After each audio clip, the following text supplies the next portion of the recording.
তোমরা অনেকেই ভাবো যে আমাদের প্রোফাইলে হঠাৎ করেই কেউ ফ্রেন্ড রিকোয়েস্ট পাঠাতে পারবে না।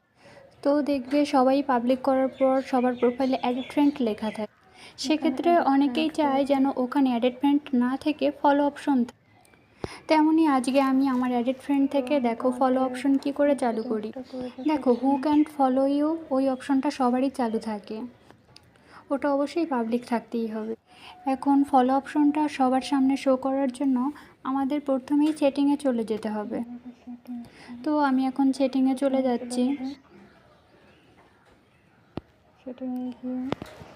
এখন একটু নিচের দিকে যাবে, তখন দেখবে একেবারে উপরের দিকে দেখো how people find you and contact you. এখানে অবশ্যই এভরিওয়ান থেকে ফ্রেন্ডস অফ ফ্রেন্ড বানিয়ে রাখবে। যদি তুমি এই অপশনটা চালু করো অবশ্যই তোমার অ্যাডেড ফ্রেন্ড থেকে ওখানে ফলো অপশন চালু হয়ে যাবে। আমার প্রোফাইলে এরকম হয়েছে কি না সেটা আমি অবশ্যই প্রুফ সহ দেখিয়ে দিচ্ছি। এখন আমি আমার মেইন প্রোফাইলে চলে আসলাম। প্রোফাইলে এসে দেখবে ওখানে 3 ডট আছে, ওখানে ভিউ অ্যাসে ক্লিক করলেই তুমি তোমার প্রোফাইল দেখতে পারবে। দেখো এখানে আমার ফলো অপশন চালু হয়ে গেছে।